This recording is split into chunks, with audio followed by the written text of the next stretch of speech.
Hey, deserving listeners, it's time to continue our journey with Darcy. My name is Dr. Kirk Honda. I'm a couples therapist and a professor, and I'm going to react to this TV show called 90 Day Fiancé, and I'm mainly going to follow Darcy's story. Let's see what happens and see if anything of interest comes out of my face. We're telling you that because it's not okay, you have to stick up for yourself. I am, yourself. and I do, but I think not over the phone, Darcy. Please. Look how you left the thing with Jesse. I'm sick of these guys doing that to me. So for one time, we're sick of it too, and we want to see you sit face to face with this man, tell him how he did you wrong. Yeah, you go, and you be the badass bitch you are, and show him what he lost. So I don't know if I like this advice. I mean, it makes total sense that her friend and sister would want to stick up for Darcy and say, no, you deserve better, and you don't deserve this crap, and you should tell him off.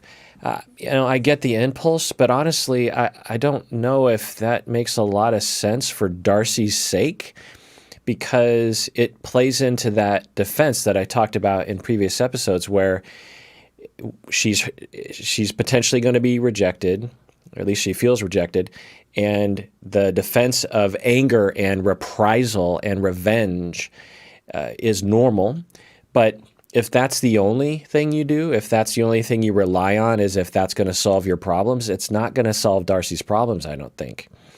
What would help Darcy is if she felt like she was loved and worthwhile outside of her relationship with Tom, so she could rely on that. And being broken up with would hurt, but she wouldn't need to cover that up with anger and reprisal. It's normal, again, for friend and sister to say this. Most people would. If I had a friend that, well, I don't know. Honestly, if I had a friend like Darcy and Darcy was telling me about what Darcy is telling them, I would just listen to her feelings. I'd just be like, how are you doing? How are you feeling? And she's like, Darcy starts to cry. I'd be like, how are you feeling? Darcy would be like, well, I'm really sad. And I'd be like, yeah, it makes sense. I'm really sorry you're going through this. I want to let you know that I love you and you can depend on me and all that kind of stuff. I would avoid going to a place of like, you need to tell him what's up. You need to let him have it. I don't know if she wants to, she can, but I don't know what sort of good that's going to do, especially given Darcy's fundamental issue, which is one of worthlessness. And which I'm speculating, obviously I don't know if she has an issue of worthlessness. I would have to talk with her, but I would be more concerned with that than, because if Darcy engages in some kind of reprisal or revenge or anger or, trying to win some interaction with Tom, I just can't imagine that would actually do any good for Darcy, that would really help. Plus, it's probably going to provoke Tom to say nasty things. And then in the same way that her and Jesse said nasty things to each other, which kind of seemed inevitable with Jesse, but with Tom, I think there's more flexibility there. And then you walk away from the relationship going like, man, he was a piece of work. But if you provoked him to say nasty things, then, that's something to think about. And then you have this narrative of like, once again, I can't trust other people, which adds to the complex of abandonment, adds to the complex of worthlessness, because it's like, why did I choose to fall in love with that person in the first place? Look how nasty they were. I don't know. I wish Darcy could get the therapy that she deserves so that she can feel secure, so she can withstand these kinds of interactions. And now I'm wondering if Darcy feels like she has to yell at Tom to please these two people because Darcy wants to please them. Because Stacey and Darcy have that kind of relationship where Stacey seems to be a little bit more in control, a little bit more of a parent, and Darcy is the scapegoated underling, if you will. So now, I don't know. There's just a lot about this that makes me really worry about Darcy. If I go, it won't be because of this and these photos or whatever he's doing. I'm going to empower myself and show him my strength and self-love and the worth that I have for me and my daughters. It's not for this mess. Just be strong, bitch. Be strong. Yeah. Be strong. Raina and Stacey have always been there for me. They've seen me go through heartache and pain and bad relationships. So I love them for that. Now, I will say that friend and sister are doing a great job being with her. They're saying, you know, be strong, bitch, essentially is I'm here with you. We love you.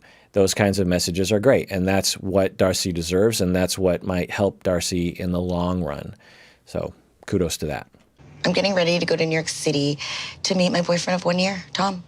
Another thing to think about here that is just occurring to me is that, total speculation, someone like Darcy might have gone through early childhood experiences where there was a dynamic of unfair abandonment, say a father who divorced in family and he skips town and doesn't come to your birthdays, doesn't give you enough love and attention.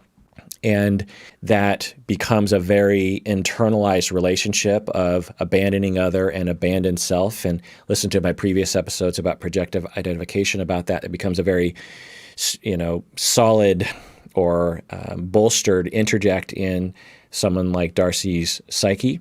And that is raging difficulty of abandoning quality and not worth sticking around quality inside of her mind, a complex, if you will. And that in order to protect oneself against that internalization, we will externalize that. We will recreate it in our lives. Often with therapists, we will transfer that on to our therapist or other people. We do this for a number of reasons, but one of which is because we're trying to recreate it so that it will go differently this time because we want to actually heal. But when we're unconscious of it, we end up repeating it on accident, and it just causes more reason to have the complex. I hope this is making sense. It's possible that as she's heading into this interaction, there's a part of her that would see it more objectively. Again, I don't know, but with the little bits that we're hearing, another way of narrativizing the situation is, okay, well, me and Tom, we had a really great thing when I was in London. We fell in love. We were talking about maybe getting married one day. I came back to the States. We drifted apart. Tom seemed to not like the long-distance relationship. He seemed to fall out of love with me. Then we kind of got back together, but it was sort of casual and still long distance. And although I wanted to hold on to the relationship, he just drifted further and further away. And then we got in this big fight, and then we didn't talk. And then, so now he's coming back, and he's going to tell me officially that we're broken up. I wish he would just, tell me over the phone, because I don't want to go all the way to New York and get my hopes up. That's one way of looking at it. Again, I don't know, because we weren't there during their fights, but I suspect that's at least one possibility. So that's one narrative. But if I need to recreate that past abandonment where it felt very unfair and it felt very extreme in the way that I was abandoned, well, I might, in my mind, go into this scenario going, well, we're boyfriend-girlfriend, even though there's not a lot of indication of that. Because there's a part of her that suspects that he's coming to officially end the relationship for good. And if I make this relationship, if I believe this relationship is totally boyfriend-girlfriend, maybe even fiancé, and he breaks up with me, it will feel devastating in a way that's different than him coming to inform me something that we both know, which is the relationship ended a long time ago.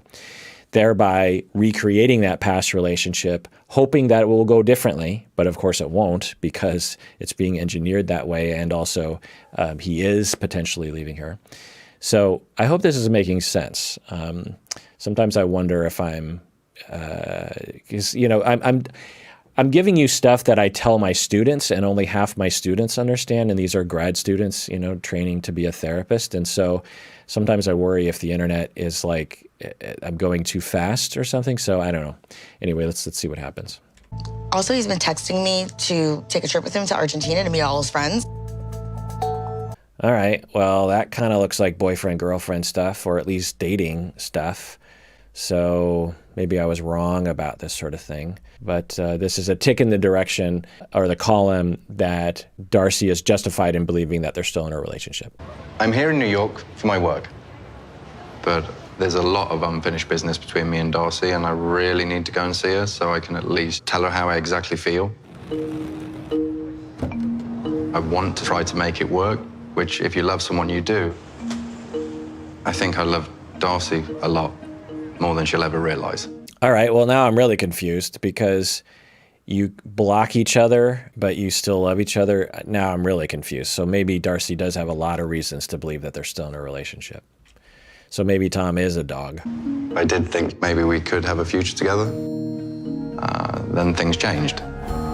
Maybe Tom, because of his avoidant nature, so his defenses, because when he was young, kicked in to avoid and not extend himself, not express himself, because maybe he was punished or he was neglected when he did express himself, that also translates into expressing himself about how he feels about Darcy in his heart.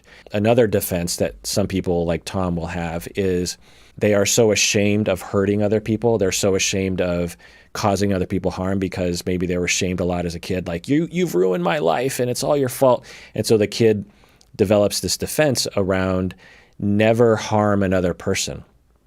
And that's like an eclipsing notion. Do not be the cause of other people's pain. And that can cause one person to be blind to the fact that you can create more pain for people by focusing on not creating pain for them. So he might have had moments where he's like, yeah, I really should probably break up with Darcy. But then he's like, oh crap, but that would hurt her. And then this big defense mechanism kicks in and says, do not harm other people. That is a bad thing. That means you're a worthless person when you harm other people. So focus on that. And it's like, okay, I won't break up with her. But if he just thought through it a little bit longer, he'd be like, but if I don't break up with her, she's going to be hurt even more because I'm dating other people and I'm posting pictures on the internet.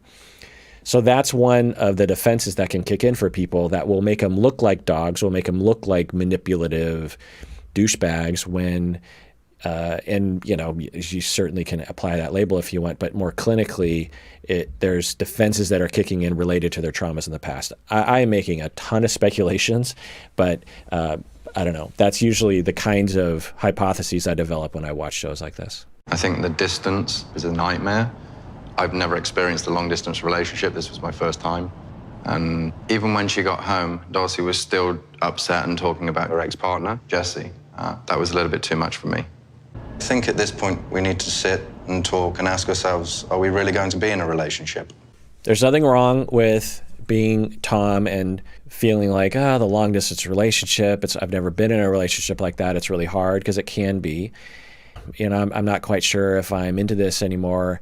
No harm, no foul. You fall out of love with someone, it can happen, particularly in the beginning of a relationship like they are. But this notion of, well, I want to talk it over to see if we should be in a relationship. What are you going to talk about? When you know who you are, when you know your selfhood independent of influences from the outside, breaking up is easier because you decide, yes, in my heart, I need to do this. And then you act on it rather than like, I think I want to break up with her. So I'll just kind of throw out this idea, perturb the situation, but I don't really know what I want. And I'm not going to really stand on my own 2 feet and really say what's happening. I don't know. We'll see what Tom does. This is either going to be something that will live in my memory for a long time in terms of regret, or hopefully it'll be the start of something a little more positive. I'm here with an open heart, and hopefully we can sit down and have a conversation like two adults. I just want to be able to tell her what I'm thinking and feeling. That for me is wearing my heart on my sleeve, because I don't necessarily do that. So hopefully she'll come and see me. So I'm thoroughly confused. Either this picture that he posted with this other woman is some kind of mistake, because he's saying, like, I want to start over with Darcy. That sounds like what he's saying. That's the other thing about avoidant people is they say a lot of words, or they say few words, but even the words they say, you're sometimes like, huh? Like, what are you exactly saying? It's frustrating. It's like words without any communication, if that makes any sense. And again, the reason why people develop that defense is they learn to be direct means to either be abused or neglected in some way. And so they learn that to be vulnerable and to really put your flagpole down and say, this is how I'm feeling, it means that it gives people the opportunity to not pay attention. And then you're like, why did I even say what was on my mind? And again, the other hypothesis, the other conceptualization is a lack of that differentiated self and knowing what you want. There's a possibility that he's even heading into this interaction because of lack of differentiation, looking to Darcy to tell him what he's supposed to do. Tom kind of had that relationship with his sister where his sister seemed very the overfunctioner and very dominant. We didn't have a lot of data on that, but there seemed to be some red flags of that. And so Tom might be like a leaf in the wind of just like, okay, tell me what to do. And that it feels like, well, I'm just doing what other people are telling me to do. But what the effect it can have is it can really hurt other people's feelings, like Darcy, because it's like, shouldn't you be telling me, like when he's talking to Darcy, because he's a leaf in the wind, he might say things like, oh yeah, I love you, let's go to Argentina. And then he's with someone else. He's like, oh, I love you too. And then his sister says, you need to do this. He's like, oh, okay, I'll do that. And because of the lack of differentiation, it's easy to look at someone like Tom, who seems well put together and competent, and he dresses well and he talks well, and believe that he is a grown-up with a differentiated self. Believe me, you can't judge a book by its cover. I think it would be fair to say my head's all over the place at the moment. I don't know what mindset she'll have when we meet each other. It's not been great. Will I see her and think, oh, well, there's still something there? Or will it be final closure? I just don't know what's going to happen at this point. We shall see what tomorrow holds. We certainly shall.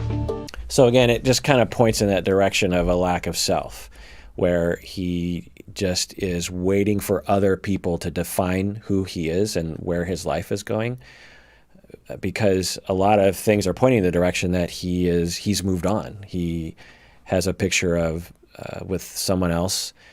We'll find out more about that picture later, I'm guessing, but anyway.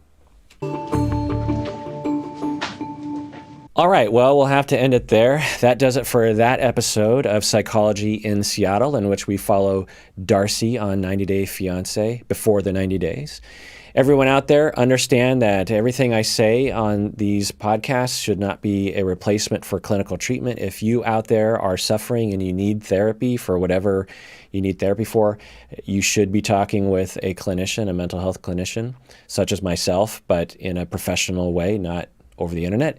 If it's over the internet, it can be over video. Anyway, you know what I'm saying, right? This podcast is not a replacement for clinical treatment. Also, comment below and subscribe, hit the bell, and become a patron, and take care of yourself because you deserve it. You really, really do.